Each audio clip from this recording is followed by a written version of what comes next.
Sure. So my name is Peter Cohen. I am the Mac managing editor of imore.com. I've been writing about Macs for about 20 years now. I used to work at Macworld and a site called The Loop, loopinsight.com. And I've done a lot of freelance work for publications like Mac Format and Mac Life and so on. So I'm here to talk about the Mac. Well, welcome to the Naples Mac user group. We're thrilled that you have agreed to speak to us today. And is everybody ready? Yes. Okay, let's go. Cool. So George and I thought it would be interesting for me to talk to you a little bit about a feature that I recently posted on imore.com, basically talking about apps for tweaking system settings. You know, the OS X operating system is very powerful and gives you a lot of different ways to customize it between system preferences and, you know, if you want to use the terminal, there's a lot more that you can do besides. But because of its Unix underpinnings, there's a lot of stuff that you're normally locked out of just using the graphical user interface. And the apps that I've assembled in our best Mac apps for tweaking system settings feature will help guide you through some of those customizations that you can do yourself. There are a lot of hidden preferences, it turns out, in OS X that can do all sorts of things. Go in there. Very good, okay. So there are a few different apps that you can use to make changes to these hidden preferences in OS X. And the great thing about this is that many of these apps are absolutely free. You don't have to pay anything for them, you just need to download them. The first one that I'd probably like to talk about is called TinkerTool. It's from a developer named Marcel Brezink. You can get more information about it at bresink.com. That's his website. It's a utility that gives you access to all sorts of hidden features and preferences built into the Mac. Excuse me. Stuff that isn't obvious. And stuff that you can't access through, let's say, system preferences, or even through the preferences panels in individual applications. Features in the dock, features on the desktop in the Finder, application-specific features, font-specific features, features in Safari, iTunes, even QuickTime are all accessible through TinkerTool, and they let you make changes to them without having any problems with having to mess around in a command line in the terminal, for example, or do any kind of other voodoo or black magic. In order, bresink.com, download TinkerTool. Some of the cool stuff that you can do with TinkerTool includes being able to change the screenshot file format, for example. So if you're doing Command-Shift-3 or Command-Shift-4 to save pictures of your screen, which I do all the time for our Hives on imore, the operating system default is normally a PNG file. The PNG files are pretty big. If you wanted to save it as a JPEG file, for example, you can do that, or a .bmp file if you're sending it to somebody on Windows, or even a .psd file if you're using Adobe Photoshop. So that's a handy feature. You can change arbitrarily the number of recent entries in the recent items menus in open applications, or delay for text dragging in Cocoa applications. You can also make changes to Safari. For example, you can use the backspace key to navigate back pages. That is something that was built into older versions of the operating system, and if that's something that you would like to do again, that's something you can do. You can also specify typefaces and sizes for default fonts. You can change iTunes to allow you to make ratings with half stars. You can do all sorts of cool stuff with fonts too, like you can specify different font categories and make changes to the dock, like using transparent icons for hidden applications. It's a very handy tool, and what makes TinkerTool great is that it's absolutely free. There's no charge to you involved in it. It's something that you can download and use right away. My other favorite system tweaking app is called Onyx. Onyx is available from titanium.free.fr. They're a software developer in France called Titanium Software. And it actually provides you a lot of the same features and functionality that TinkerTool does, but it builds on it. It actually gives you a lot more. Now, they've broken their categories of tweaking tools into six different categories, I guess. There's maintenance, cleaning, automation, utilities, parameters, and info. You can do things with Onyx that you can't do with TinkerTool. Like you can tell it to clean up caches, the system cache, the fonts cache, web browser cache and history if you're concerned about security, for example, or if you want to make sure to get rid of any lingering web pages that you visited before, for example, you bring your Mac in for maintenance if you don't want a technician working on your Mac to snoop it all. These are very good things to use. You can also use it to read and repair disk permissions without having to go to the disk utility application in the utilities folder. You can use it to execute weekly maintenance scripts that the Mac will ordinarily do as background processes, but if there's something that you want to do in advance, that's something that can help that you can help with Onyx as well. There are many other features in Onyx as well, and one of the particular things that I like about Onyx is that it actually requires you to enter an administrator password before you do anything else, and it'll actually check the structure of your disk before it does anything. So it doesn't. It sort of follows the Hippocratic oath of never doing any harm. It always makes sure that things are in a good place before it ever starts making any changes, so you don't work yourself into a corner, as you sometimes can with system utilities. You need to be careful. You can also force it to rebuild Spotlight's index, so if you're getting erroneous or not erroneous messages or search results when you use Spotlight to try to find stuff on your drive, or if you know something's on your drive that Spotlight can't find, rebuilding the Spotlight index can sometimes help with that. And it also gives you access to all of the man pages that are built into the Unix operating system. So, there are dozens, if not hundreds, of applications, faceless applications that you would access from the command line. And some of them can be quite confusing to use because they require specific input parameters in order to do their things. I'm talking about stuff like FSCK and other tools that are good to know about, even if you don't use them, curl, stuff like that. And this gives you access to all of those man pages. So you can take a look at a very graphically friendly environment before you do that. So you're not just scrolling through text in terminal. You can use process accounting to process all of the accounts in a file if you're curious about what's actually going on with the background processes on your computer.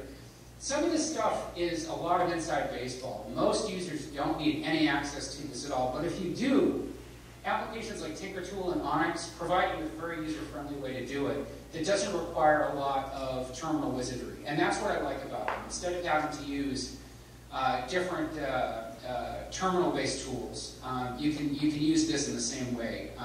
Very handy. Does anybody have any questions right up front? Any questions so far? Not at the moment. Okay. Just a comment. I thought, I took a look at the new opera. Yeah, we do have a question. Yeah, yes. Actually, just a comment. Thank you so much for the Spotlight tip, because I never get any clear, accurate search results, and I've tried to find out how to remedy this for years, so thank you. Can you hear what she's saying? Yeah, about Spotlight. Well, let's delve into that a little bit. Did you know that you can tweak the search results for Spotlight right in the Finder? No.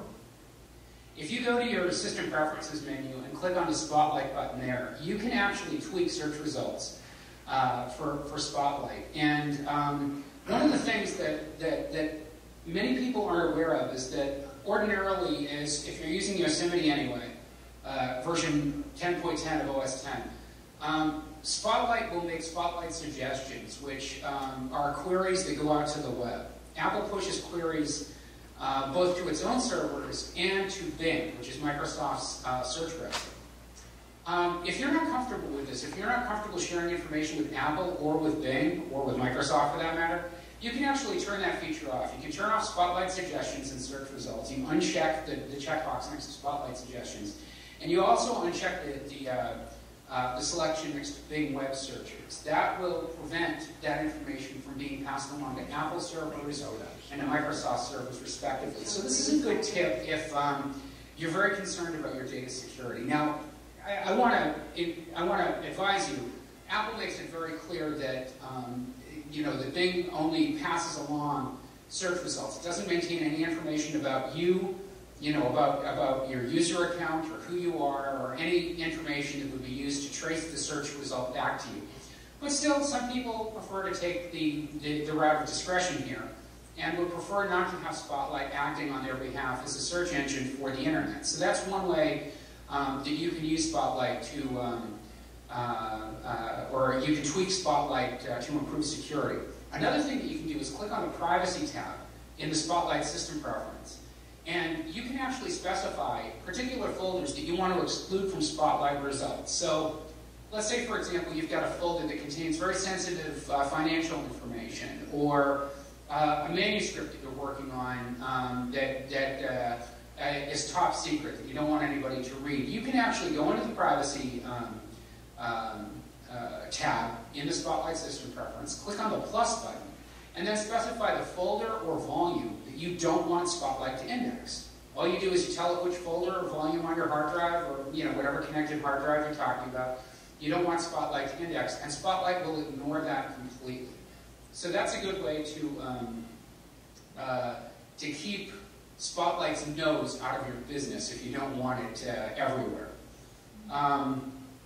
So like I said, the privacy stuff with regards to Spotlight suggestions and Bing, not everybody needs to worry about those. But if it is stuff that you are concerned about, it can help a little bit. But getting back to search results, if you just click and drag in Spotlight, wherever you would like to change the order of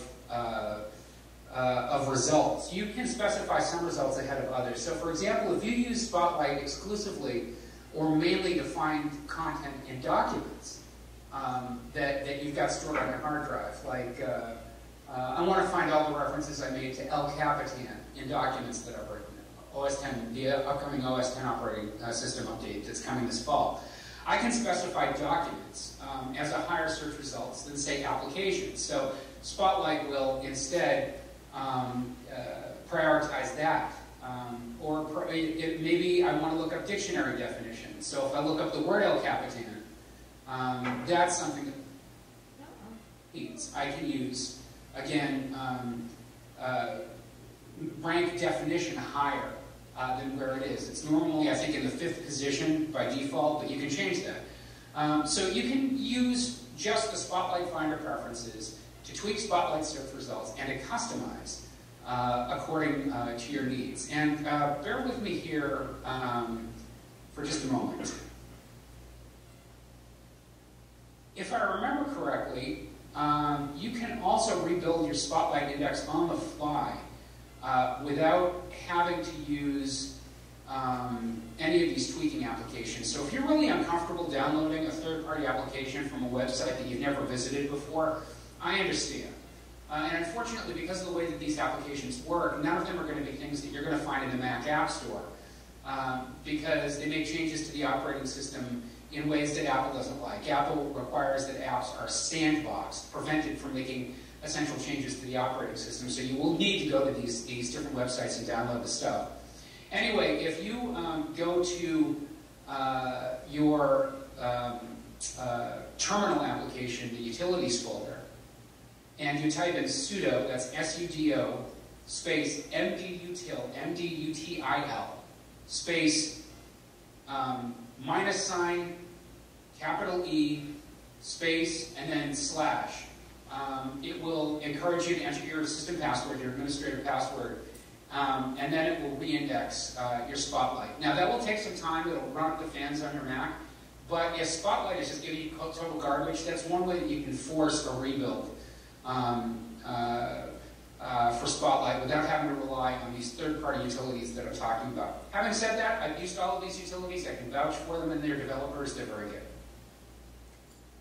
Can I ask you a question on the new operating system?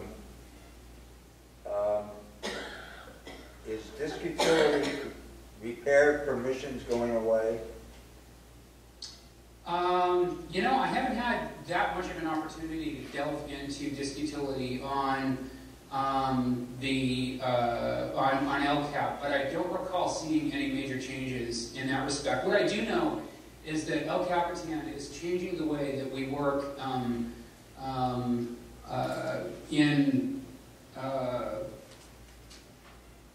changing the way that we work with permissions in the form of having rootless access to the operating system. So right now, in order to make any essential changes to the operating system, you need administrator privileges, and those administrator privileges grant you root access to the operating system. And this is a little dangerous because,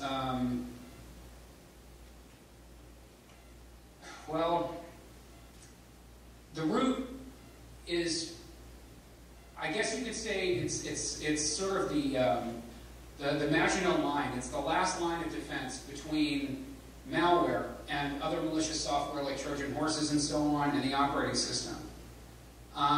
So, without going too far down the rabbit hole, Apple needed to do something to keep that style of access without actually providing real root access. And their solution in El Capitan was rootless, or is rootless. It's officially called System Integrity Protection. I don't think that that affects disk utility, although that's a great question. Now I've got to look into it. George? Yes. A related question. I use a piece of software called Super Duper from Shirt Pocket. Sure, yeah, I know it well. I heard a rumor that it might not function under El Capitan. Might that be due to this change here? Due to SIP. That's a new one on me. I haven't talked to Dave Nadian, who writes Super Duper at all, but that's certainly something I can look into and get back to you guys on. I'd appreciate it. We would appreciate it. Yeah, that would be great. Thanks. Do we have another question? Don? Would either of these tweaking applications be able to change the Spotlight search engine from Bing to DuckDuckGo? You don't have that ability right now, and I don't know if the tweaking apps are planning on incorporating support for different browsers, because if I understand right, that search functionality, that pipeline is on Apple's backend, not on your Macs. Thank you. Any other questions? Okay, Peter. Okay, cool. So the next application I want to tell you about is, actually it's a commercial app. It's a very handy utility that has been used by a lot of friends of mine who do system administration and IT management for a living. It's called Cocktail. And it's from a company called Maintain. They're based out of Sweden. You can download it from maintain.se. It is available as a downloadable demo. If you get it and you like it, you have to pay for it by its 10th launch or it deactivates itself. But it provides you with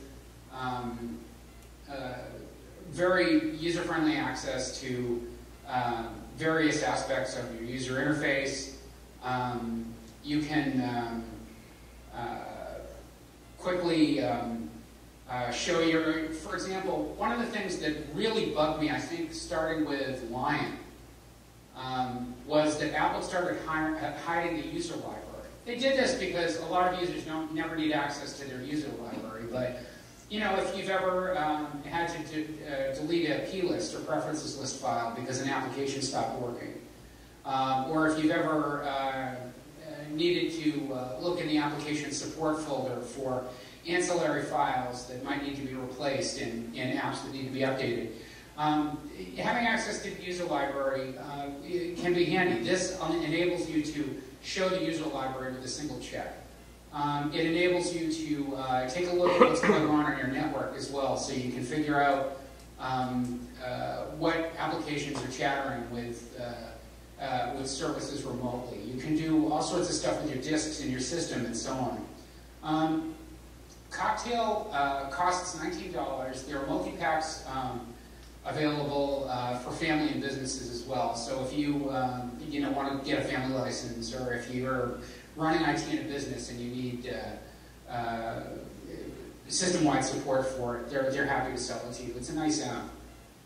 I think the last application that I really had on my list worth talking about is an application from a company called Cohen software called MacPilot. MacPilot's depth and breadth of features is kind of breathtaking. They say that there are more than 1,000 features built into MacPilot, which probably explains why it costs $30. There's a MacPilot Lite version available from the Mac App Store, but I would stay away from it. Just go to their website. Their website is Coingo, KOINGOSW.com, CoingoSoftware.com, and you can download the latest version from there. And MacPilot Lite is kind of brain damaged because of Apple's sandboxing rules for the Mac App Store again, but it gives you a taste of it. Unfortunately, I think they charge for it, and then they bump up your license to the full MacPilot license. It's complicated when the Mac App Store gets involved, and some developers have had to try to do this two-step because of Apple's sandboxing rules. I find that it just isn't worth it. If the developer sells the app separately, and there's somebody I trust, I typically tell people to go to the Mac, if you go to their individual website to download it instead of using the Mac App Store. Anyway, MacPilot has a tremendous number of tools for applications management, maintenance, managing your disks, browsing files in ways that you can't do from the Finder. What I really love about MacPilot, though, is it's also got a complete reference guide. So you can look up error codes. If you've ever gotten a strange error code on your Mac and you don't know what it means, it will let you drill down and understand specifically what that error code might mean. You may not have any more clarity about it than you did beforehand, because these error codes tend to be very esoteric, but sometimes it can help. You can also access user manuals just like you can with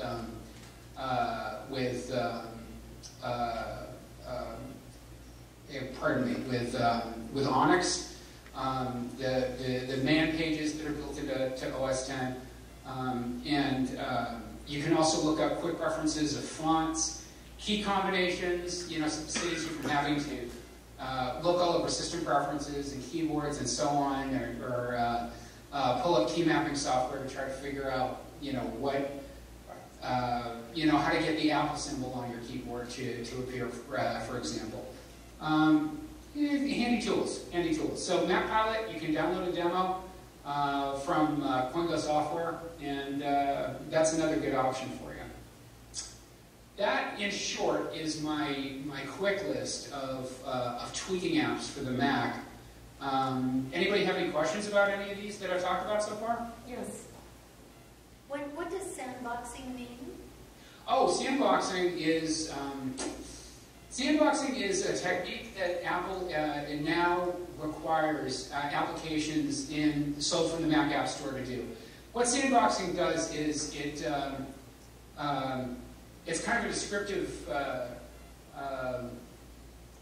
word, and it means that the application itself is prevented from making any essential changes to the operating system or to other applications that might affect how the Macintosh can operate. So if a Mac app blows chunks, if it stops working for some reason, it's only going to affect itself. It's not going to affect any other apps. It's not going to affect the core operating system.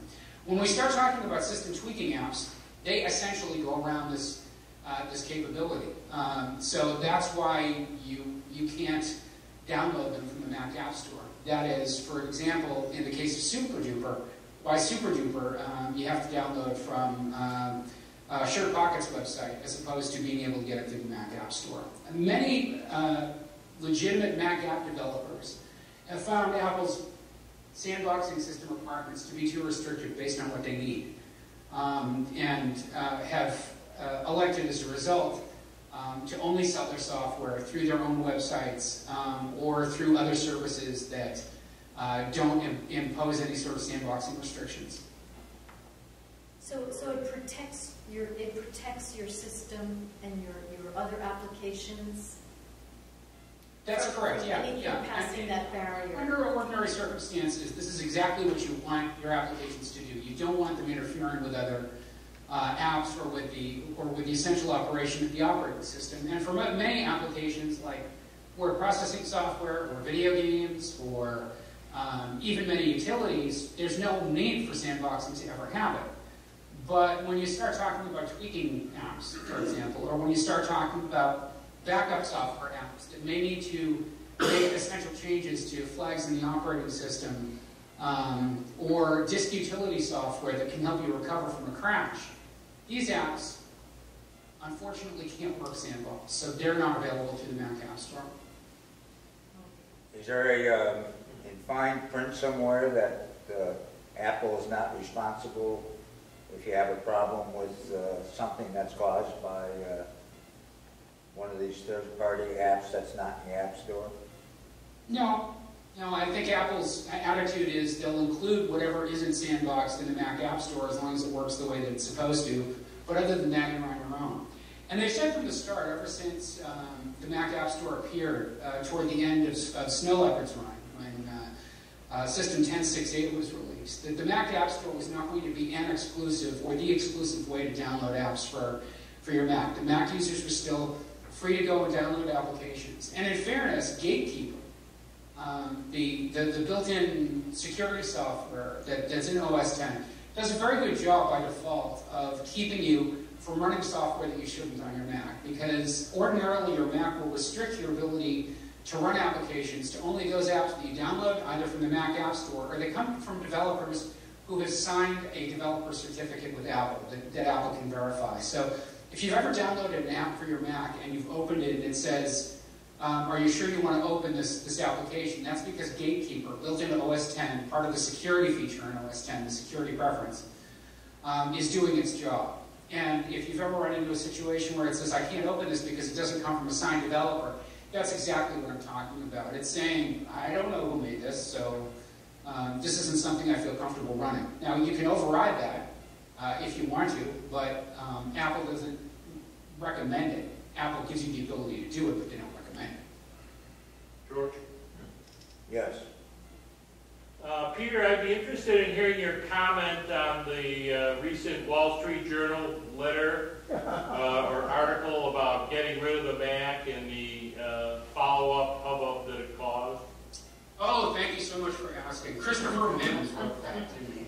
Yeah, I had a great time with that, actually. I wrote I wrote a sort of an editorial response to it without directly referencing him. You know, I think it's ridiculous. And the reason why I think it's ridiculous is because, you know what, it was a stupid thing to say. And I think even Christopher Mims would agree with that. I had a chance to chat with him by Twitter after the fact, and he said, you know, in retrospect, I wish that I had written this as a love letter to the iPad, as opposed to, you know, hate mail for the Mac. I think that if you are a Wall Street analyst only looking at Apple's bottom line, Mims's point is easy to understand. The fact of the matter is the bulk of Apple's revenue now comes from the iPhone. And if you accept Mims's basic concept that a tech company can only do one or two things good at a time, then it makes perfect sense to say, well, it should drop the Mac because the Mac is not producing the revenue that the iPhone is. But that denies the fact that, first of all, the Mac is 31 years old. Secondly, that OS X is, that the underlying architecture of iOS was based on OS X to begin with. Without OS X, there would be no iOS. And thirdly, and perhaps most importantly, you need a Mac in order to make software for iOS. We're not going to get any apps unless developers have Macs. You know, there's no way to write and compile an app on the iPad or on the iPhone. You need, or for that matter, on a Windows PC. You need a Mac to do it. Xcode, the integrated development environment that Apple offers for developers to write applications both for the Mac and for iOS, exists on one platform and one platform alone, OS X. So you need a Mac in order to work on iOS apps. What's more, what would the thousands and thousands, tens of thousands of Apple employees work with?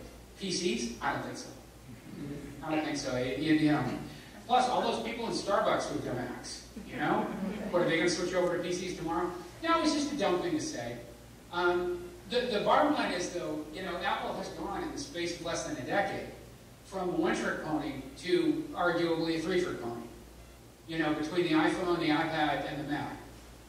And let's discount the iPod Touch right now because it's kind of a moribund product, unfortunately. But, you know, they've really extended this out, and now we've got Apple Watch as well. These iOS and watchOS devices require Macs in order to do anything. So I don't think the Mac is going to be going away. The one other thing or comment that I would make, and this is something that I mentioned in the editorial as well, is that there has been a lot written ever since Steve Jobs, prior to his passing. I think when he introduced the iPad 2, said that we are living in a post-PC world. A lot of people have assumed that this meant some kind of countdown to the abolition or irrelevancy of the personal computer, including the Macintosh. And I don't think that that's the point that Jobs or that anybody at Apple would make at all. I've heard Tim Cook use the words post-PC a number of times as well. The realization, though, is that many people can live just fine without having a Macintosh. I know, it's heresy to say at a Nmug meeting, but it's true. I spend my weekends, I have two jobs. In addition to iMore, I also work at an Apple reseller, a local Apple reseller, right here in Cape Cod in Massachusetts, where I live. And many of the people who come through the door are iPad users exclusively. They've gotten rid of their personal computer. Most of them got rid of, thankfully, of Windows PCs. They got rid of maybe a Dell laptop or an old gateway system that they might have had lying around. Many of my customers, because of where I live, are older and have received iPads as gifts for their children, or even in some cases from their grandchildren, and use them to stay in touch, you know, online. Use them for Skype, bill paying, ordering stuff on Amazon, whatever they might be doing. They find these devices to be perfectly adequate for them to use for everything that they need to do when it comes to computing. But they're not representative of the entire population. And for every customer who comes in the door who is perfectly content only using their iPhone or only using their iPad, I probably get 2 or 3 customers coming in shopping for the latest iMac or shopping for a new MacBook Air or one of the new MacBooks, which I covet more than I can tell you, and need the flexibility that a personal computer offers. They need the input from an actual physical keyboard. They prefer a trackpad. They like the way that OS X works compared to iOS. They have multitude of reasons for preferring the PC to the Mac, but the bottom line is that they do. And just like some people are very content driving a Honda Civic down the road, while others may want a Buick, or others might want a Corvette, there are all sorts of different devices that we can use to access the information superhighway. And just because we're living in a post-PC world doesn't mean that PCs are excluded from this. It just means that they're sharing the road with all these other devices. Peter, what were you saying about the MacBook? I love the MacBook. The new MacBook? The new MacBook. Yeah, that Apple introduced in April. This is such a beautiful little writer's machine. It is something that I totally covet. My daily driver, if you will, is a 15-inch MacBook Pro that I've had for about 2 years now. And I'm very fond of it. It's a great machine. It's done everything that I needed to do and more. It's a wonderful performing machine, but it also weighs about 5 pounds. And that 5 pounds, I feel it on my shoulders and on my back after walking around a trade show for a day like I did at WWDC a couple of weeks ago. I would love to have a smaller machine, and I've had a chance to use the new MacBook and just absolutely love it. Now, Apple's really kind of set it up as a wireless wonder. You know, it's got that one USB-C port for it that uses both for power and for external connectivity. If you wanted to attach an external display, let's say, or a super drive or something else, you could do it with that. But it's not really designed for using with as many external devices as, let's say, my MacBook, which has 2 Thunderbolt ports on it, 2 USB 3 ports, a headphone jack, and more. So, you know, its use case, I think, is a little bit more limited, but boy, it is such a special little machine. I love the feel of the keyboard. I love the crispness of the Retina, the 12-inch Retina display on it. And for what I'm doing anyway, I don't have any performance issues with the MacBook. So I'm saving up my pennies. I'm hoping to get one in time, well, before the next refresh. I'm hoping. So I would love to get one sometime this summer or this fall. George? Don?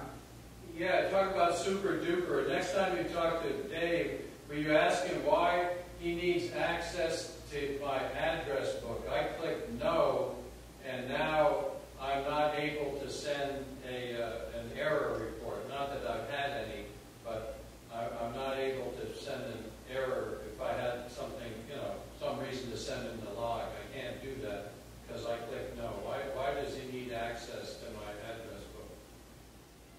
Okay, I'll be happy to pass that along. You know why he would need access to his address book? I'm not super duper tech support, so I can't tell you. I'm sorry. So, do you find that experience at the retail store, that must make you one of the most well-rounded Apple reporters out there? You know, a lot of us. Ren Caldwell, Serenity Caldwell, who writes for iMore, she's our iOS managing editor, my counterpart on the iOS side, used to work at an Apple store. She worked actually for Apple Retail. She was one of the blue shirts that you see in the stores. I think working in a retail environment gives you a very different sense of how people use their computers and their devices compared to just writing about it and bloviating from home or from an office all day long. I do find that a lot of the tech reporters who I talk to have a very insular, very restricted view of what Apple, or how Apple's products work, and how people are using Apple's products, because they're talking to the same people day in and day out. So from that perspective, I like to think that it's definitely informed my work at iMore. We aim to cast our net as wide as we can for users who might not even know about iMore, but just might be looking for basic help on their Macintosh. How to use, or how to empty the trash securely, for example, was something that I wrote about this past week. Or how to rebuild the desktop, well, no, that's a bad example, but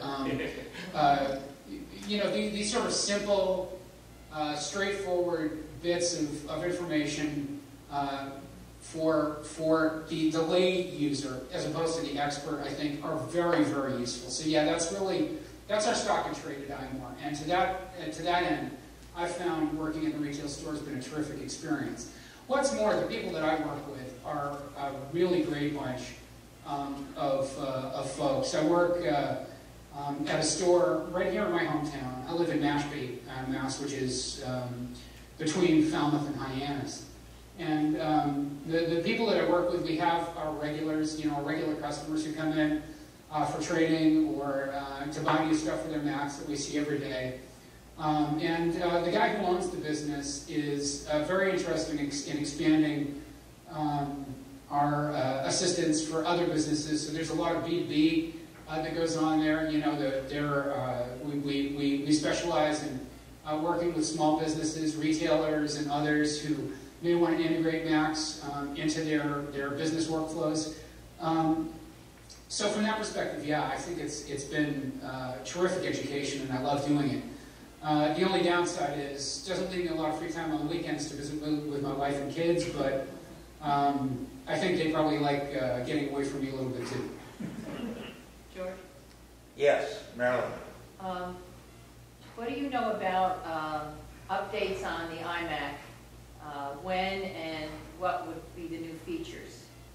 That's a great question, Marilyn. What I can tell you is that the latest update to the iMac was the 27-inch Retina display, the 5K iMac, which was just updated earlier this spring. So Apple introduced a new entry-level model of the 5K iMac that's priced $500 less than the premium model. So the premium model is $24.99. You can now pick one up that's a little bit slower, that doesn't have a Fusion drive, just a 1 terabyte regular hard disk drive, for $19.99. It's a good value. If I were to buy a new iMac 5K today, I would probably go with the premium model because of the Fusion drive, which I think is a lot faster. If you're not familiar with Fusion drives combine a 128 gigabyte solid-state drive, SSD, with a 1 terabyte conventional hard drive. So you get the capacity of a conventional hard drive with the speed and immediacy of an SSD. All of your frequently used files, your operating system, your applications, all of your frequently used documents reside on the SSD, and then stuff that you don't use very often, stuff that's in archives, applications you don't use very frequently, that stuff all gets pushed off to the hard drive. So you get the best of both worlds. I've used Macs with Fusion drives, and I've used the same Macs without Fusion drives.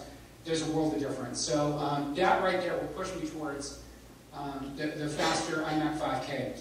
But this is going to be a very interesting thing to see what Apple does, because typically the iMac gets updated sometime in the fall. And we're waiting right now in August for Intel to release a new generation of its microprocessor. So right now, Broadwell processors are being installed in most Macs. The iMac is an exception, though. The iMac is an exception. The iMac uses Intel's 4th generation Core i5 and i7 processors. These are the Haswell microprocessors that have been around for the past couple of years. They're great processors. They're very power efficient. The new Broadwell chips are starting to appear in Macs, including the new MacBook, the MacBook Air, and the MacBook Pro. But they're not in the 15-inch MacBook Pro, and they're not in the iMacs. And that's because the clock speeds that Apple requires, the higher power Broadwell chips, have not been available. Those are coming this summer, but so is this next generation of processor that Apple has coming out this fall, and it's called Skylake. Skylake will introduce even more efficiencies and faster graphics, and improved functionality for features like Thunderbolt 3, for example.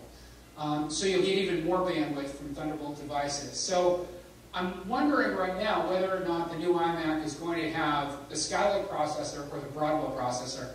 My bet is probably Broadwell, but we'll see. Apple tends not to rush these things if it doesn't have to. The bottom line is, it always pays to wait. It always pays to wait for as long as you can, and then just accept that whatever you're getting is going to be obsolete in a few months anyway. Don. Yeah, another question. Obviously, they'd like to have iOS and OS 10 be similar, but it seems to me in many things they're dumbing down the OS 10 applications. For instance, in Mail, if you send me an email and I wanted to see the rest of the emails that you had sent me, in Mountain Lion, for example, I click on the top of the column, and then all of your emails would be there, including the one that I'm looking at. But now under Yosemite, it goes to the top or the bottom, and I have to search again. And as somebody who'd rather use the mouse than the keyboard to find stuff, I find that not a feature. And the other thing on Spotlight searches in Calendar, Calendar. If you, for example, you wanted to find similar events, it now lists them, but under Mountain Lion, it used to list the date. It listed them all with the date. Now it just lists the event, and you have to click on it to see when it was. Now maybe I have a wrong setting, but do you think that's what it is, that they're dumbing down the OS 10 stuff to make it more like the iOS? I think dumbing down is a very loaded phrase. Let me offer a different perspective on this. About 50% of the people who come into the store to buy a Macintosh at the retailer that I work at are new to the platform. They're either Windows users who are fed up with Microsoft and with the Windows PC companies and are ready to buy a Macintosh. Or they've had very positive experiences with the iPhone or with the iPad, and they're ready to take the next step and replace their computer with a Macintosh. That statistic, that number, that 50% number, hasn't changed in more than 10 years. For 10 years now, well, for longer than that actually, because the first Apple stores opened back in 2001, about half the people walking into Apple stores to buy a Macintosh were new to the platform. So Apple recognizes that the Mac is a new experience for a very large number of its customers. And because of that, I think it has led Apple to make decisions about the way that OS X should work, to make it more familiar and to make it more consistent with iOS, because that is the Apple experience that informs the expectation of new Mac users for how their devices should work. It makes it disruptive for us who have used Macs for a long time. I go back to System 1. So, you know, I feel you on some of this stuff. You know, and to be perfectly frank with you, I think that Mail is not Apple's finest hour, although I would save most of my enmity for iTunes, which I think is the biggest piece of garbage in the universe. But, you know, Apple is definitely interested in making the Mac more iOS-like in some ways, but in the same respect, iOS has also gotten that filter of Mac features as well. And now we're seeing Apple execute simultaneously. So for example, El Capitan and iOS 9 on the iPad both introduced the same feature. They're both introducing a split screen or a split view mode that lets you have two applications open on the screen simultaneously in full window mode, with a dividing line down the middle. So you can keep, let's say, a web page open on one side and keep your document open on the other, and then copy and paste information between them or compare whatever it is that you might want to do. It makes it very easy to do that. That's a feature that's coming to the iPad. It's a feature that's coming to the Mac as well, and it's coming simultaneously with both of these updates. I think we're probably going to see that more and more. But Apple takes a very workflow-centric perspective towards the way that these devices should work. We saw that manifested in a big way with iOS 8 and with Yosemite last year with the introduction of handoff. You know, handoff, of course, enables me to open a document like a mail file on my Mac and work on it for a little bit, save it, and then go to my phone and just pick up right where I left off. Or, for example, make a phone call from my Mac, which I do all the time. As long as my iPhone is in proximity and on the same Wi-Fi network, I can make a phone call. I use that feature constantly. In fact, I've used it to much more easily record interviews that I've done with people who I've talked to for iMore than I've ever been able to in the past. I'm very grateful for those features. The idea here is that what you're working on is more important than either the device or the operating system that you're doing it with. So where it makes sense, I think, Apple is trying to erase that line between them and make that disruption or reduce that disruption factor as much as possible. Thank you. Have some chowder and steamers for me. Okay, we have a few more questions. Okay, Peter, yes. Regarding the recording feature, are you like if I wanted to record a session for a client that I'm speaking with on the phone, would I just take that call on the computer and not on my iPhone? Is that what you're saying? That's exactly right. And I use a third-party application from a company called Ecamm, E-C-A-M-M. They're based right here in Massachusetts. It's called Call Recorder for FaceTime. There are a couple of other ways to do this as well, using third-party applications like Audio Hijack and so on, but Call Recorder is the app that I prefer.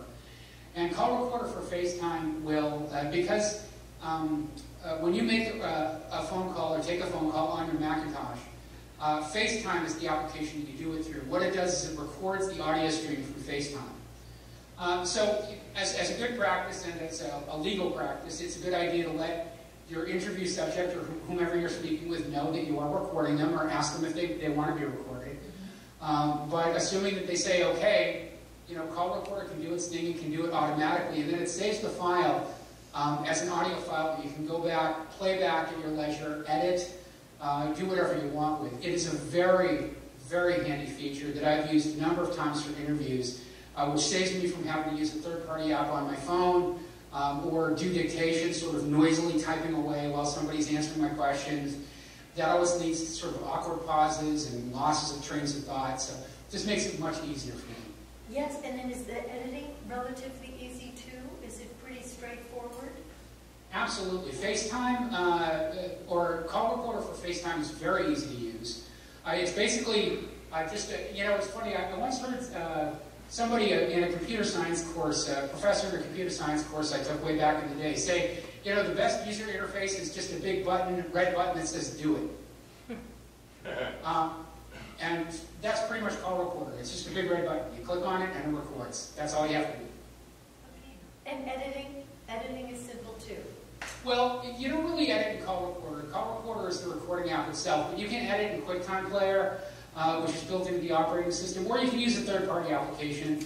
You can even use GarageBand, which is included on your Mac, to edit the files if you want to trim or if you want to modify volume or whatever. Like if I was going to post it as a podcast, that would be how I would. So how do you get it to GarageBand from the FaceTime? I'm sorry? How do you get it from FaceTime into GarageBand? Oh, well, the file is an audio file, and you would just go to the Finder, locate the file in the Finder. It puts it all in the movies folder for me right now, I believe. No, that's not right. I put it in my documents folder. Save that question for one of our meetings. We can go through how to do that. Great, thank you. Yeah, absolutely. And then you just click on the file in the Finder, drag it into GarageBand, and then edit away. Okay. Can you do that? Could you work on that file on iMovie and Final Cut Pro? You could if you wanted to. Both of those support audio files as well. Oh, right. I mean, call recorder for FaceTime doesn't just record video; it also records audio. Obviously the calls that I'm making with my iPhone are audio files only. But if you were to use FaceTime to record a video chat like this one, for example, it's certainly something that you can do. Going back to the beginning, I didn't catch how you would get Onyx. I'll send you all that information. Thank you. Okay. Yes? Peter, I use iTunes every day, and probably I don't know any better, but I'd be interested in knowing more about the shot you took at iTunes being garbage.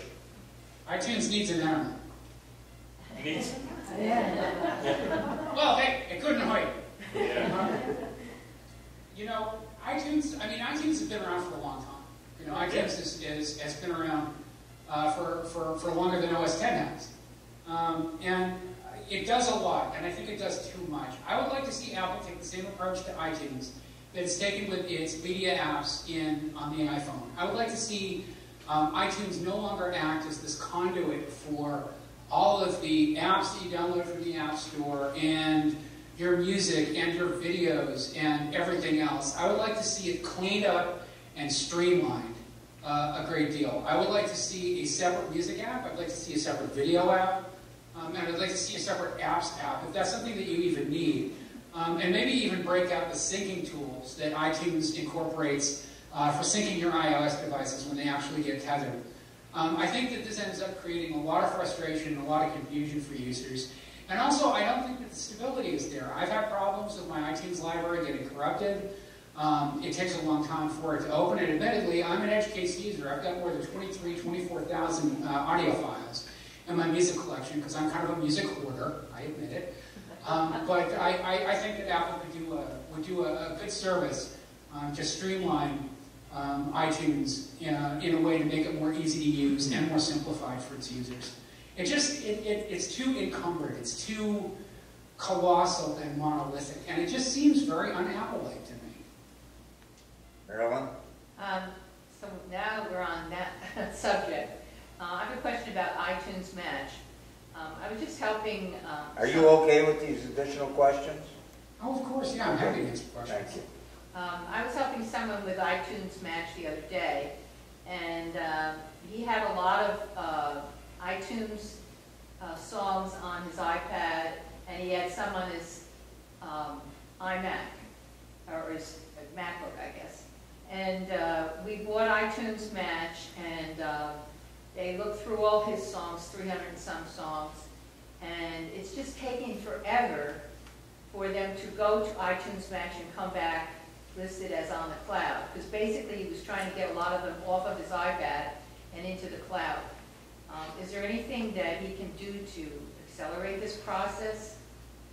Not a darn thing, unfortunately. At least nothing that I'm aware of. Will it eventually... You thought it took long for his 300. You should have seen me with my 23,000. Will it eventually get there, or... Oh, yeah. No, it certainly does.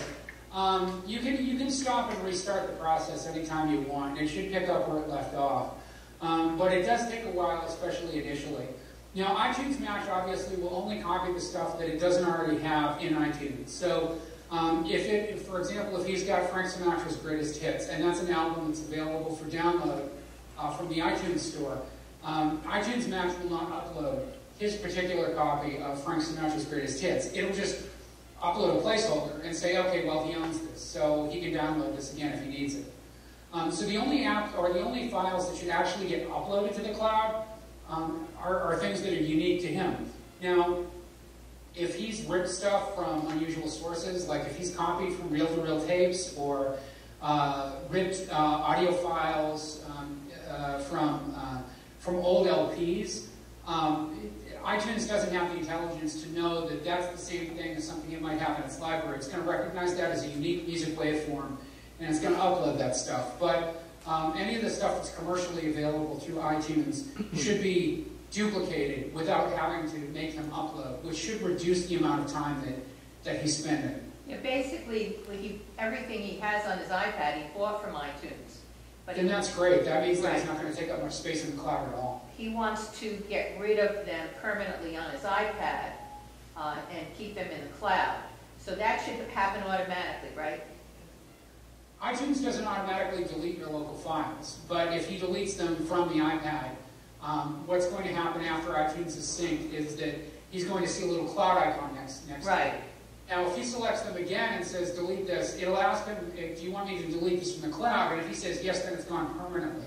So I do not normally recommend people, as a matter of fact, I've written a Mac help tip on this. I don't recommend to people that they use iTunes Match as their exclusive form of storage unless they back up their files somewhere locally, either burn them to a CD or DVD, or copy them to an external hard drive. That way, if anything does happen to iTunes in the cloud, they can easily recover.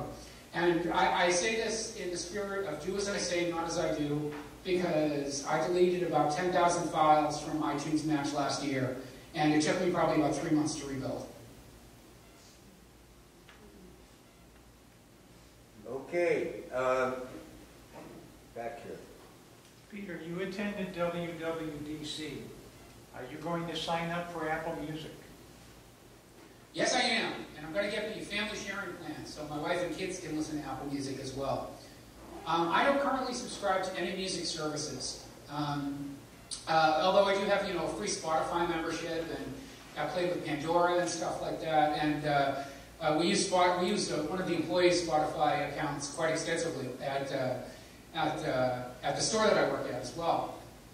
But Apple Music is going to be the first one that I'm going to try because it's Apple Music.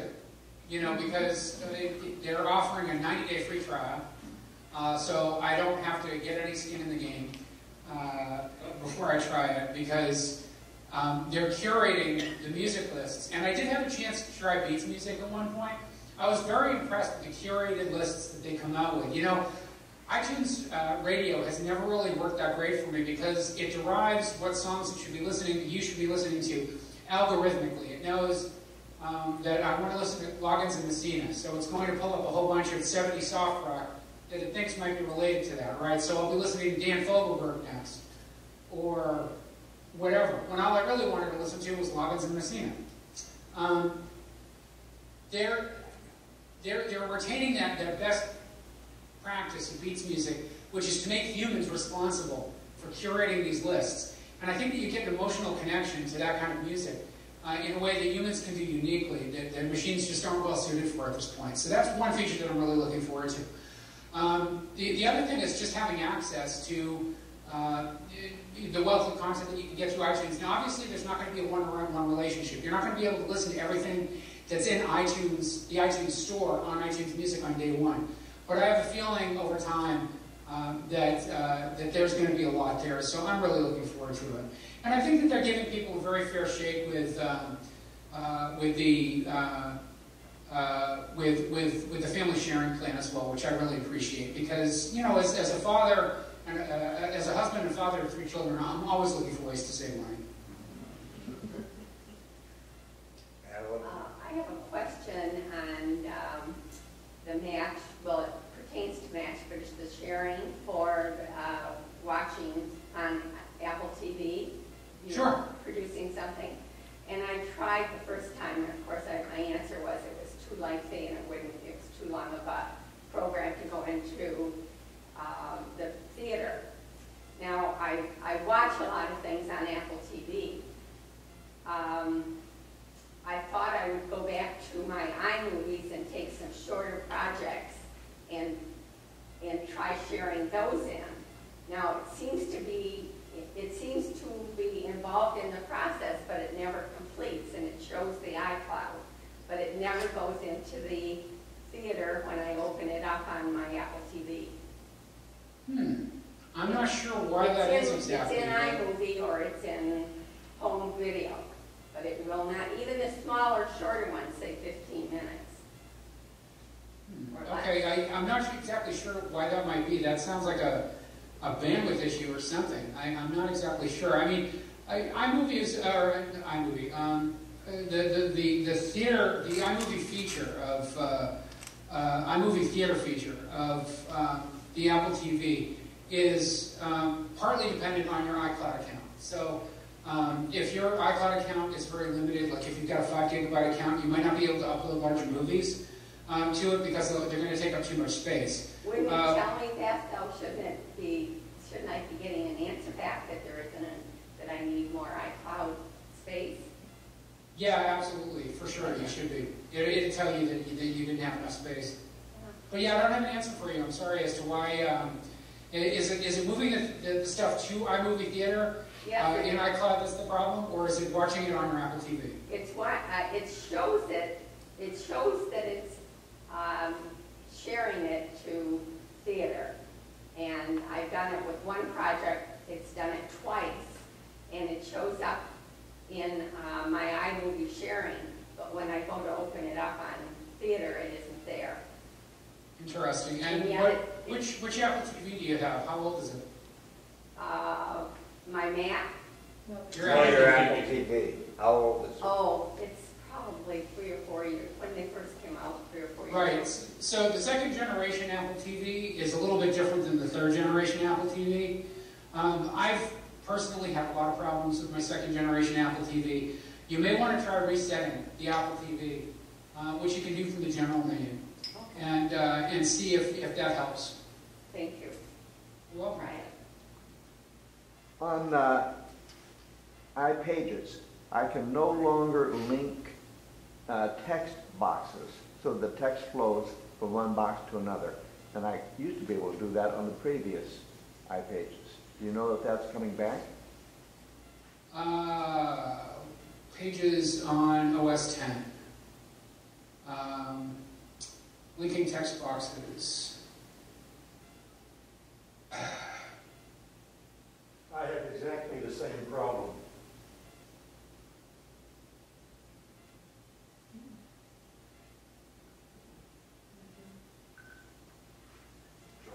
This will have to be the last question.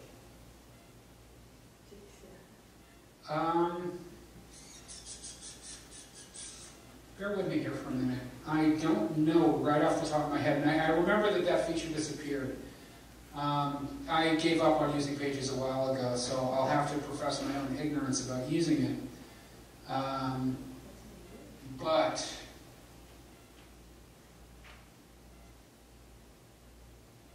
bear with me here for a minute.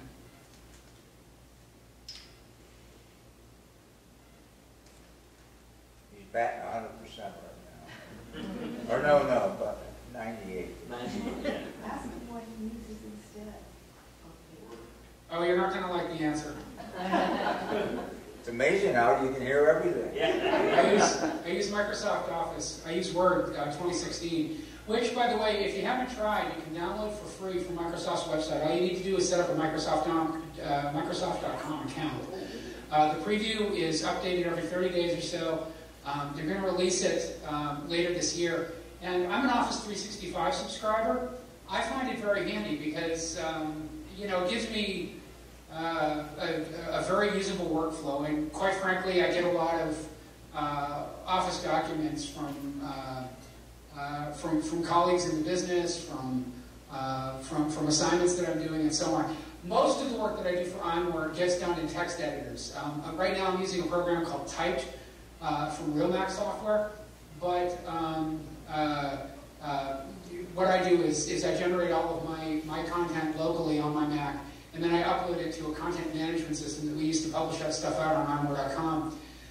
But for manuscripts, the occasional book chapter that I might need to edit for somebody, galleys that I receive from publishers, and so on, that stuff, 99% of it, Word is the coin of the realm.